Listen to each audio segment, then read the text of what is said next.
여호수아 1장 1절에서 9절을 나누도록 합니다. 오늘 본문은 하나님께서 여호수아를 부르시고 사명을 부여하시며 용기를 주시는 장면입니다. 우리는 세상을 살면서 나름대로 모두 성공적인 삶을 살기를 원하지만 실제로 현실에 한번 부딪혀 보면 성공한다는 것이 결코 쉬운 것이 아님을 알게 됩니다. 우리가 생각하기에 대개 세상에서 크게 성공하는 사람들을 보면 자기 자신도 피눈물 나는 노력을 해야 하지만 또 시대적인 필요와 맞아 떨어져야 성공하는 것을 볼 수 있습니다. 최근 우리나라에서도 크게 성공한 기업들이 있습니다. 특히 S전자 같은 경우에는 일본을 도저히 따라잡을 수 없다고 생각되었지만 아날로그에서 디지털로 시스템이 바뀔 때 과감한 투자와 노력으로 일본을 밀어내고 세계 최고의 전자회사가 되었습니다.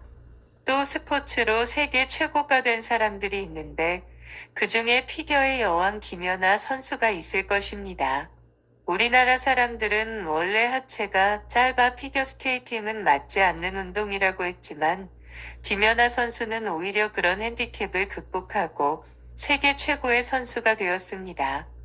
그녀는 동계올림픽에서도 금메달을 땄을 뿐 아니라 그 후에 세계 선수권 대회에서도 최고의 성적으로 우승을 했습니다.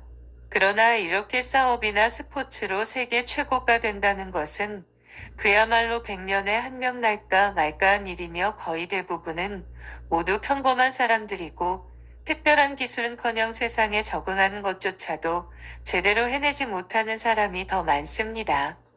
그런데 하나님께서는 애굽에서 노예 생활을 하면서 그야말로 기술이라고는 전혀 없고 학교 문턱에도 가본 적이 없는 이스라엘 백성들을 가나안 입구까지 데리고 오신 후에 그들에게 당시 가장 뛰어난 기술과 무기로 무장된 가나안 족속들을 쫓아내고 그 땅을 차지하라고 말씀하셨습니다. 그러면서 하나님께서 여호수아에게 보장하신 것은 모세의 율법과 하나님이 여호수아와 함께 하신다는 이 두 가지뿐이었습니다. 국내에서 유명한 도둑이 한 명 있었는데 이 사람이 어느 날 회개했다고 했습니다. 그래서 자기가 옛날에 도둑질했던 것도 다 고백을 하고 이제는 새 사람이 되었다고 하면서 교회들을 다니며 간증도 하곤 했습니다. 그런데 얼마 전 이 사람이 다른 집을 털다가 경찰에 붙들렸습니다. 우리가 이것을 보면 사람이 죄 짓는 생활에서 변하여 새 사람이 되고 또 세상에 잘 적응해서 산다는 것이 얼마나 어려운가 하는 것을 알 수 있습니다. 얼마 전에 대학을 졸업한 딸을 둔 어떤 엄마는 자기 딸이 학교 성적도 괜찮은데 대학을 졸업한 후에 300군데 이력서를 내었지만 한 군데도 취직이 되지 못했다는 말을 했다고 합니다. 사실 옛날에 취직이 잘 될 때도 있었지만 전혀 안 될 때도 있었습니다. 그런데 우리가 취직이 안 되는데 무조건 취직을 하려고 하니까 300군데 이력서를 내어도 안 되는 것입니다. 이럴 때는 무엇인가 다른 길을 생각해 봐야 하는 것입니다. 이때 다른 것이라고 하는 것은 바로 시대적인 흐름을 생각하라는 것입니다. 즉, 남들이 다 하는 것을 하려고 하니까 길이 보이지 않는 것인데 내가 가지고 있는 선입견이나 고정관념을 버리고 돈 벌이나 안정된 직장보다는 내가 보람을 누리며 가치를 느끼면서 할 수 있는 일을 찾는 것입니다. 그러면 얼마든지 길이 열릴 수 있습니다. 여호수아서는 모세가 죽은 후에 여호수아가 이스라엘 백성들을 이끌고 요단강을 건너서 가나안 족속들과 싸워서 그들을 몰아내고 가나안 땅을 차지하는 내용으로 되어 있습니다. 그러나 모세와 여호수아는 그 능력과 경력에서 비교할 수 없는 사람이었습니다. 모세는 인류 역사 이래 다시는 나타날 수 없는 위대한 능력의 종이었습니다. 모세는 마른 지팡이 하나로 애굽에 무려 10가지 재앙을 퍼부었고 홍해를 갈라서 이스라엘 백성들은 인도의 바다를 걸어서 건넜습니다. 모세가 시내 산에 올라가서 돌비를 받아가지고 내려왔을 때 모세의 얼굴에는 광채가 났습니다. 그리고 모세는 물 한 방울 나지 않고 살 한 톨 생산되지 않는 광야에서 무려 40년 동안이나 이스라엘 백성들을 먹고 마시며 살게 했습니다. 여호수아는 모세가 가진 그 어떤 능력도 가지지 못했습니다. 여호수아는 능력의 지팡이도 없었고 재앙을 일으킬 수 있는 능력도 없었습니다. 여호수아의 얼굴에는 광채도 없었습니다. 그럼에도 불구하고 하나님은 여호수아에게 모세도 해내지 못했던 일, 즉 가나안 땅을 정복하는 일을 하게 하셨습니다. 그런데 어떻게 여호수아가 이런 엄청난 일을 감당할 수 있었을까요? 그것은 하나님의 말씀의 능력이 있었기 때문입니다. 여호수아는 능력의 지팡이나 얼굴의 광채 없이 오직 하나님의 말씀 하나로 모세가 해내지 못했던 일을 하게 됩니다. 바로 이것이 오늘 우리 크리스천 젊은이들이 가져야 할 믿음인 것입니다. 1절, 2절을 읽습니다. 여호와의 종 모세가 죽은 후에 여호와께서 모세의 수종자 눈의 아들 여호수아에게 말씀하여 이르시되 내 종 모세가 죽었으니 이제 너는 이 모든 백성과 더불어 일어나 이 요단을 건너 내가 그들 곧 이스라엘 자손에게 주는 그 땅으로 가라.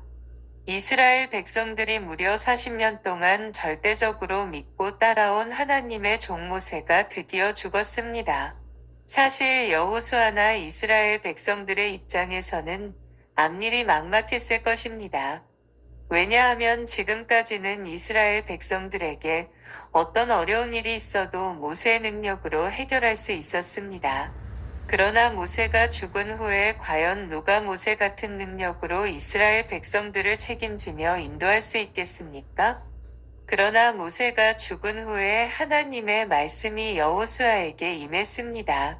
성경 말씀을 보면 모세와 여호수아의 칭호가 벌써 다른 것을 볼 수 있습니다.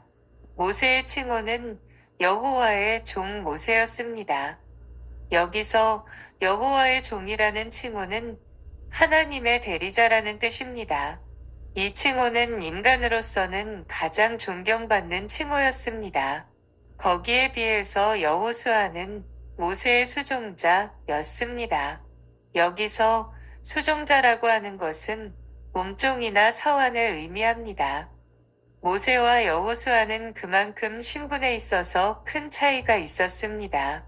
모세는 손에 쥔 막대기 하나만 가지고 기적을 일으켰습니다. 그 기적도 보통 기적이 아니라 어느 누구도 흉내낼 수 없는 놀라운 기적들이었습니다. 모세는 능력의 지팡이로 수십만 마리의 개구리가 올라오게 하고 온 세상을 흑암으로 캄캄해지게 했습니다. 모세는 그 지팡이로 홍해를 갈라서 마른 땅이 되게 했고 이스라엘 백성들이 걸어서 바다를 건너게 했습니다. 모세는 시내산에 올라갔을 때 40일 밤낮을 먹지도 않고 마시지도 않고 잠을 자지도 않고 하나님 앞에 있었습니다. 모세는 물이 전혀 없는 광야에서 반석을 쳐서 생수가 나오게 했습니다. 그런데 여호수아는 모세의 몸종으로 모세를 뒷바라지하고 심부름하면서 한평생을 보내었습니다. 여호수아는 모세가 가졌던 그 많은 능력들 중에서 단 한 가지도 가지지 못했습니다. 그런데 하나님께서는 능력 많은 모세도 하지 못했던 일을 아무 능력 없는 여호수아에게 하게 하셨습니다. 그런데 성경 말씀을 보면 모세가 죽었다는 말이 2번씩이나 나오는 것을 볼 수 있습니다. 1절에 여호와의 종 모세가 죽은 후에 그리고 2절에 내 종 모세가 죽었으니라고 말씀하고 있습니다. 이것은 여호수아나 이스라엘 백성들에게 모세가 죽었고 그가 없다는 것이 얼마나 큰 충격이었는지 보여주는 것이었습니다. 즉 여호수아나 이스라엘 백성들은 우리에게는 모세가 죽었기 때문에 우리는 아무것도 하지 못한다는 절망감을 가지고 있었던 것입니다. 그러나 중요한 것은 모세는 죽었지만 하나님은 죽지 아니하셨고 모세가 가지고 있던 능력도 사실은 모세의 것이 아니고 하나님의 능력이었던 것입니다. 이것이 바로 우리가 사람을 바라보고 의지하는 것과 하나님을 바라보고 의지하는 것의 차이입니다. 우리가 사람을 바라보고 의지하면 그 사람이 없거나 죽으면 우리가 아무것도 할 수가 없습니다. 그러나 하나님을 바라보고 하나님만을 의지하면 모세가 죽었다고 해서 두려워할 필요가 전혀 없는 것입니다. 오히려 우리는 모세가 죽었기 때문에 새로운 시대가 시작된다고 생각하면 되는 것입니다. 하나님께서는 여호수아에게 모세가 죽었기 때문에 이제는 이스라엘 백성들과 함께 요단강을 건너가서 하나님이 주시는 땅으로 가라고 하셨습니다. 즉 하나님은 여호수아에게 새로운 사명을 주시는 것이었습니다. 모세의 임무는 애굽의 바로 밑에서 노예 생활을 하는 이스라엘 자손들을 건져내어서 가나안 땅 입구까지 데려오는 것이었습니다. 그것을 위해서 모세에게는 강력한 능력이 필요했습니다. 즉 모세는 애굽의 철조망을 부수는 능력이 필요했고 노예였던 이스라엘 백성들을 훈련시키는 기적이 필요했던 것입니다. 그러나 이제는 다른 시대가 시작되었습니다. 그것은 이제 이스라엘 백성 오직 하나님의 말씀의 능력을 믿고 스스로 현실 가운데 들어가서 가나안 사람들과 싸워서 이겨야 하는 시대가 시작이 된 것입니다. 이 새로운 시대는 모세가 죽은 때부터 시작이 되는 것입니다. 모세는 어떤 의미에서 율법의 대표자였습니다. 모세는 이스라엘 백성들에게 아무것도 없는 광야에서 하나님의 말씀에 순종해야 살 수 있다는 것을 가르쳐준 선생이었습니다. 그러나 여호수아는 하나님의 말씀 하나만 가지고 세상 속으로 들어가 세상을 이기고 정복해야 하는 새로운 시대를 보여주는 것입니다. 그래서 이 여호수아서야말로 오늘 이 세상을 살아가는 우리 크리스천들에게 필요한 말씀입니다. 하나님께서는 여호수아에게 이스라엘 백성들을 데리고 가나안 땅으로 들어가라고 하셨습니다. 그러나 하나님은 어떤 방법으로 주실지 말씀하지 아니하셨습니다. 오직 하나님은 여호수아에게 모세와 하셨던 약속을 상기시켜 주셨습니다. 첫째는 하나님께서는 여호수아와 이스라엘 백성들이 그들의 발바닥으로 밟는 땅을 다 주시겠다고 하셨습니다. 3절입니다. 내가 모세에게 말한 바와 같이 너희 발바닥으로 밟는 곳은 모두 내가 너희에게 주었노니. 여기서 우리가 알아야 할 것은 여호수아나 이스라엘 백성들은 가나안 땅을 차지하는 것이 결코 어려운 것으로 생각해서는 안 된다는 것입니다. 왜냐하면 그들이 발바닥으로 밟기만 하면 하나님께서 다 주신다고 하셨기 때문입니다. 하나님께서는 여호수아에게 그들이 가나안 땅에 들어가서 발로 밟기만 하면 다 주신다고 하셨으니까 얼마나 쉬운 일인지 모릅니다.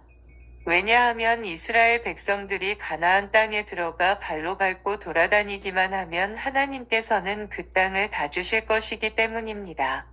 만약 하나님께서 오늘 우리들에게 너희가 발로 밟는 땅은 모두 다 너희에게 주겠다고 하신다면 우리는 당장 운동화 끈을 잡아매고 쉴 새 없이 돌아다닐 것입니다.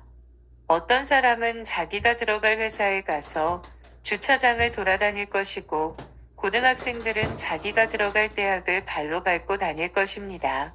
또 건물을 지으려고 하거나 농사를 지을 사람들은 자기에게 필요한 땅을 사기 위해서 밤에 가서라도 그 땅을 밟고 다닐 것입니다. 그러나 아무도 그렇게 하지 않을 것입니다. 왜냐하면 이것이 미친 짓이기 때문입니다. 아무 힘도 없고 권리도 없는 사람들이 하나님의 이 말씀만 믿고 남의 땅을 밟고 다닌다면 미친 사람이나 정신병자 취급을 받을 것입니다. 그리고 사실 그 땅 주인들도 모르는 사람이 자기 땅에 와서 밟고 돌아다니는 것을 허락하지 않을 것입니다. 사실 이스라엘 백성들이 여리고 성을 하루에 반 바퀴씩 돈 것도 땅을 밟는 것이었습니다. 이것도 인간적인 생각으로는 정신이 나간 짓이었습니다. 그런데 이스라엘 백성들은 40년 광야에서 연단받은 후에는 자존심이나 자기 생각을 다 버리고 하나님이 돌라고 하니까 돌았습니다. 그리고 여리고 성은 사람이 손도 대지 않았는데 무너졌던 것입니다. 여기서 하나님께서 내가 발로 밟는 땅을 주시겠다고 하시는 것은 미리 내 머리로 생각해서 된다 안 된다고 결정하지 말라는 것입니다. 너희는 오직 하나님의 종이기 때문에 땅을 밟으라고 하면 밟고 성을 돌라고 하면 돌면 되는 것입니다. 왜냐하면 하나님의 백성들에게는 눈에 보이지 않는 하나님의 능력이 있기 때문입니다. 그래서 사도 바울은 말하기를 내게 능력 주시는 자 안에서 내가 모든 것을 할 수 있다고 말을 했습니다. 땅을 발로 밟으라는 말씀은 내 마음대로 된다 혹은 안 된다 판단하지 말고 하나님이 시키는 대로 묵묵히 순종하면 된다는 뜻입니다. 그래서 하나님은 모세나 여호수아에게 처음 일을 시키시기 전 먼저 내가 선 땅은 거룩한 곳이니 내 발에서 신을 벗으라고 말씀하셨습니다. 이것은 이제부터는 내가 주인이라고 생각해서 내 생각대로 돌아다니지 말고 오직 하나님이 시키는 대로 하면 된다는 뜻입니다. 그런데 모세는 발에서 신을 벗는데 무려 80년의 세월이 걸려야만 했습니다. 즉 우리는 가나안 땅을 내 발로 밟기 전에 먼저 내가 하나님의 손에 붙잡히는 체험을 해야 하는 것입니다. 여호수아는 모세 같은 방황은 하지 않았지만 모세의 수종자가 되어서 연단을 받았습니다. 여호수아는 모세가 시내산에 올라가서 율법의 돌비를 받을 때에도 같이 올라갔습니다. 그리고 광야에서 아말렉과도 싸웠습니다. 여호수아는 12명의 정탐꾼이 가나안 땅을 갔다 와서 믿음의 보고를 하였습니다. 그래서 그는 이미 하나님의 손에 붙들려 있었던 것입니다. 모세가 하나님 앞에서 자기 신을 벗었을 때 이미 그의 발바닥은 약속의 발바닥이 된 것입니다. 우리가 알아야 할 것은 사람들이 자기 욕심에 따라서 구두 신고 마음대로 돌아다니면서 밟는 땅은 그들의 땅이 될 수 없다는 것입니다. 우리가 하나님 앞에서 두 손 두 발 다 들었을 때 그때 우리의 발바닥은 약속의 발바닥으로 변하게 됩니다. 그때의 특징이 그 발이 아무데나 돌아다니지 않는다는 것입니다. 오직 하나님이 가라고 하는 곳만 가게 됩니다. 하나님은 이스라엘 백성들이 차지할 범위를 알려주셨습니다. 4절입니다. 곧 광야와 이 레바논에서부터 큰 강 곧 유브라데 강까지 해쪽 속에 온 땅과 또 해지는 쪽대에까지 너희의 영토가 되리라. 하나님은 여호수아에게 칭기즈칸이나 나폴레옹 같이 세계를 정복하라고 말씀하지 아니하셨습니다. 왜냐하면 지금 이스라엘 백성들이 감당할 범위는 가나안 땅이었기 때문입니다. 그리고 사실 그것도 과분한 것이었습니다. 오늘 우리들은 하나님께서 나를 위해서 준비하신 축복의 분량이 얼마나 엄청나게 큰지 생각을 할 수 있어야 합니다.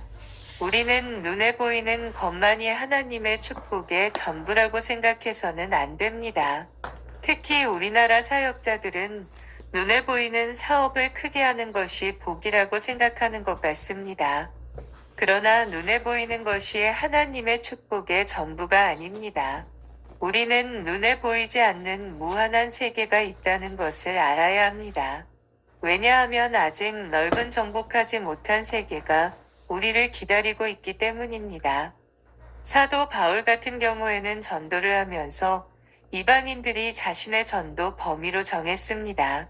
그래서 사도 바울은 할 수 있는 한 이미 전도가 된 곳은 들어가지 않았습니다. 그러면서도 바울은 탁월한 나의 복음을 정리해서 기독교의 기초를 세웠습니다. 세 번째는 그를 한 평생 감당할 사람이 없을 것이라고 약속하셨습니다. 5절입니다. 내 평생에 너를 능히 대적할 자가 없으리니 내가 모세와 함께 있었던 것 같이 너와 함께 있을 것임이니라. 내가 너를 떠나지 아니하며 버리지 아니하리니. 하나님께서 여호수아에게 주신 약속은 하나님이 모세와 함께 하셨 하나님께던 것처럼 여호수아와도 함께 하시겠다는 것이었습니다. 그러나 하나님은 여호수아와는 모세 때와 다른 방법으로 함께 하시는 것입니다.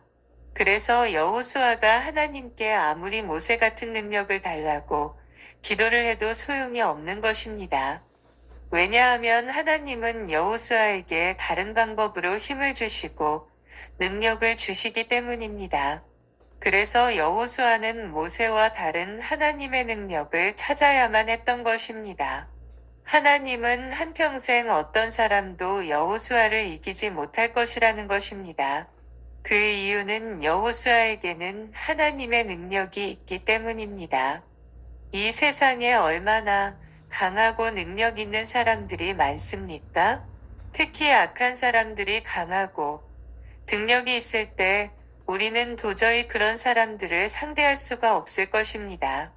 그런데 우리가 하나님의 능력만 끌고 올 수 있으면 얼마든지 모든 악한 자들을 다 이길 수가 있습니다. 그 이유는 하나님의 능력은 우리 인간의 능력보다 100만 배나 강하기 때문입니다. 하나님은 내가 모세와 함께 있었던 것 같으라고 말씀하셨습니다. 여호수아는 모세의 수종자이었기 때문에 모세의 능력을 가까이에서 전부 지켜보았습니다. 우리가 알아야 할 것은 모세의 능력이 모두 모세 자신의 것이 아니었다는 것입니다. 그것은 모두 하나님께서 모세를 통하여 역사하신 것이었습니다. 하나님은 여호수아에게 하나님은 모세가 아니라 다른 사람을 통해서도 얼마든지 역사하실 수 있다는 것을 약속하신 것입니다. 그러면 평생 같이 하신다고 해서 여호수아가 아무리 죄를 짓고 못된 짓을 해도 하나님은 함께 하신다는 뜻일까요? 그것은 그렇지 않습니다. 우리는 결코 죄를 짓거나 교만해서는 안 되는 것입니다. 그러나 우리가 죄를 짓거나 교만하지만 않으면 하나님은 절대로 우리를 떠나시거나 버리시지 않으십니다. 6절입니다. 강하고 담대하라 너는 내가 그들의 조상에게 맹세하여 그들에게 주리라 한 땅을 이 백성에게 차지하게 하리라. 성경 말씀을 보면 강하고 담대하라는 말이 3번씩이나 나오는 것을 보게 됩니다. 6절에 강하고 담대하라, 7절에 오직 강하고 극히 담대하여, 9절에 내가 내게 명령한 것이 아니냐 강하고 담대하라고 했습니다. 왜 하나님께서는 여호수아에게 무려 3번씩이나 강하고 담대하라고 하셨을까요? 이것은 여호수아가 인간적으로 볼 때 모세도 없이 가나안 땅을 정복하는 것이 불가능했기 때문입니다. 이스라엘 백성들이 가나안 땅을 공격하는 것은 너무나도 무모하고 불가능한 일이었습니다. 그래서 여호수아가 눈앞의 현실을 보면 도무지 두려워하지 않을 수 없고 낙심하지 않을 수 없는 상황이었던 것입니다. 그런데 우리가 낙심이 되고 절망이 될 때 저절로 그렇게 되는 것이지 절망을 하지 않으려고 한다고 해서 절망이 안 되는 것이 아닙니다. 그런데 하나님은 여호수아에게 이런 절망, 이런 두려움과 싸워서 이겨야 한다고 말씀하시는 것입니다. 그런데 하나님은 여호수아에게 그냥 강하고 담대하라고 말씀하시는 것이 아니라 조금씩 말씀을 구체적으로 설명을 하셨습니다. 첫째는 이것은 하나님의 맹세하신 것입니다. 여호수아와 이스라엘 백성들이 가나안 땅을 차지하는 것은 그들의 일이 아니라 이미 하나님이 이스라엘 조상들에게 맹세한 것이었습니다. 즉 이것은 이미 거래가 끝난 것이기 때문에 여호수아의 능력에 달린 것이 아닌 것입니다. 하나님이 맹세한 것은 우리 능력에 달려 있지 않습니다. 우리는 믿음으로 차지하기만 하면 되는 것입니다. 여호수아에게 가장 무서운 것은 나는 아무것도 할 수 없다는 자포장착하는 마음입니다. 우리가 자포자기해버리면 하나님은 도우실 수가 없습니다.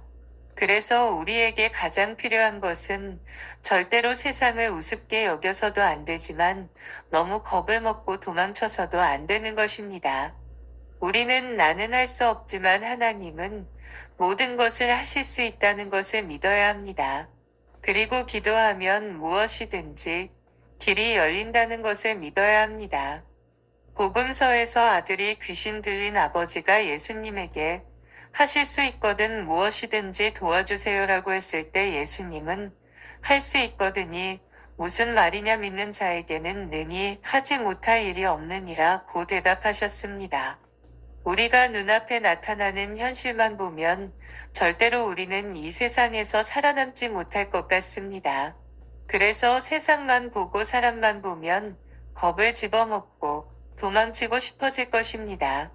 그러나 우리는 이것이 내 능력에 달릴 것이 아니라는 것을 알아야 합니다.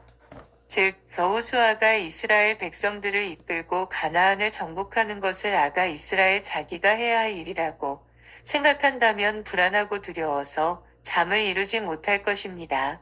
그러나 이것은 하나님의 일이고 하나님께서 알아서 하실 것입니다. 여호수아는 오직 종으로 시키는 대로 하면 되는 것입니다. 아마 여호수아가 하나님이 시키는 대로 하면 실수도 하고 실패도 하고 욕도 얻어먹을 것입니다. 그러나 그것을 얻어먹어야 하는 것입니다. 여호수아는 철저하게 종으로 일을 해야 합니다. 그래서 처음에는 무지하게 욕도 얻어먹고 실패하기도 하지만 어느 순간부터 욕하는 사람도 없어지고 하나님의 위엄이 나타나기 시작할 것입니다. 두 번째는 하나님은 여호수아가 할 것을 말씀하셨습니다. 그것은 여호수아는 죽도록 하나님의 말씀 하나 붙드는 것입니다. 7절입니다. 오직 강하고 극히 담대하여 나의 종 모세가 내게 명령한 그 율법을 다 지켜 행하고 우로나 좌로나 치우치지 말라 그리하면 어디로 가든지 형통하리니. 여기서 우리가 이해되지 않는 것은 여호수아는 가나안 땅에서 전쟁을 치러야 할 사람입니다. 그런데 전쟁을 해야 할 사람이 전쟁 준비는 하지 않고 율법 책만 낭독하고 있으면 저절로 가나안 사람들이 나와서 죽어줄까요? 절대로 그렇지 않습니다. 분명히 여호수아는 전쟁 준비도 하고 전쟁도 해야 합니다. 그런데 왜 하나님께서는 나의 종 모세가 내게 명령한 그 율법을 다 지켜 행하라고 하셨을까요? 하나님은 여호수아에게 가나안 땅을 정복하는 첫 번째 중요한 것으로 율법을 지키는 것이라고 말씀하셨습니다. 왜냐하면 우리가 하나님의 말씀을 지키고 순종할 때 하나님이 가장 기뻐하시고 하나님의 능력이 온전히 우리의 것이 될 수 있기 때문입니다. 즉, 우리가 이 세상에서 성공하려면 하나님이 함께 하시고 도와주셔야 하는데, 하나님의 말씀을 붙들 때 온전한 능력이 오게 됩니다. 그뿐만 아니라 하나님의 말씀은 그 자체가 능력이 있습니다. 그래서 하나님의 말씀은 평범한 교훈이 아니고 자체가 길을 만들고 능력을 만들고 축복을 만드는 능력의 말씀입니다. 그리고 여호수아가 하나님의 말씀만 죽으라고 붙들 때 이스라엘 백성들의 마음속에 영적인 부흥이 일어나게 되는데 이때 기적이 일어납니다. 마찬가지로 우리가 아무것도 하지 않고 성경책만 읽고 있으면 저절로 공부가 되고 저절로 회사가 돌아가는 것일까요? 그렇지 않습니다. 우리는 공부도 해야 하고 회사 일도 해야 합니다. 그러나 하나님의 말씀을 최우선 순위를 두고 하는 것입니다. 즉, 공부도 해야 하지만 하나님의 말씀에 더 우선순위를 두는 것입니다. 그러면 공부가 두렵지 않을 것입니다. 우리가 공부를 두려워하면 실패하게 됩니다. 그런데 온 성도들이 하나님의 말씀을 사모하고 특히 목회자가 하나님의 말씀만 붙들고 나갈 때 부흥이 일어나면서 기도가 응답되고 병이 나으며 기적이 일어나게 됩니다. 여기에 보면 좌로나 우로나 치우치지 말라고 하셨습니다. 좌로나 우로나라고 하는 것은 부족하거나 지나친 것을 말합니다. 어떤 사람들은 좌로 빠집니다. 좌로 빠지는 사람들은 인간적인 생각을 가지고 하나님의 말씀을 빼버리고 믿는 것입니다. 어떤 사람은 축복의 말씀만 믿고 어떤 사람은 은혜만 믿습니다. 그리고 어떤 사람들은 죄에 대한 말씀은 다 빼버리는 사람들이 있습니다. 즉, 내 마음에 맞는 것만 먹는 것은 좌로 빠지는 것입니다. 어떤 사람은 우측으로 빠지는 사람들이 있습니다. 이 사람들은 성경이 말하지 않는 많은 것들을 덧붙여서 잘 믿으려고 하는 것입니다. 성경 외에 많은 금식이나 기도, 꿈이나 환상 같은 것을 믿는 것입니다. 이것도 건강하지 못한 신앙입니다. 우리의 신앙에는 균형이 있어야 합니다.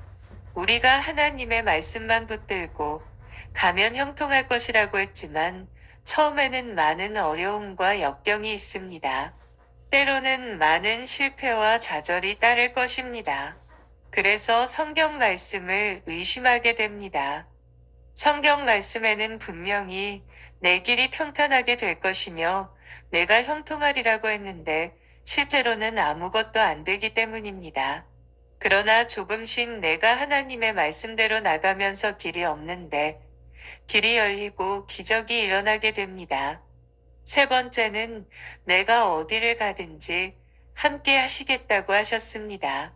여기서 어디로 간다는 것은 어떤 상황에 처하든지라고 볼 수 있습니다. 우리는 어떤 상황에 처하든지 하나님을 바라보면 길이 열리게 되는 것입니다. 여호수아는 모세도 없이 모세가 해내지 못한 사명을 받았습니다. 그러나 하나님은 동일하시기 때문에 여호수아는 두려워할 필요가 없었습니다. 그 대신 하나님은 여호수아에게 모세와 다른 방법으로 능력을 주셨습니다. 그것은 오직 하나님의 말씀 하나로 세상을 이기는 것이었습니다. 이것이 바로 오늘 우리들에게 주신 사명입니다. 우리는 하나님의 종으로서 강하고 담대한 마음으로 현실을 이기시기 바랍니다. 사람들이 하는 말이나 신문에서 떠드는 말을 믿지 말고 나와 함께 하시는 하나님을 믿으시고 승리하시기 바랍니다. 하나님께서 우리를 부르심에는 실패가 없습니다. 하나님의 도우심과 자비를 믿고 구하시며 주님의 쓰심에 합당하게 살아가는 우리 모두가 되시기를 소망합니다. 아멘.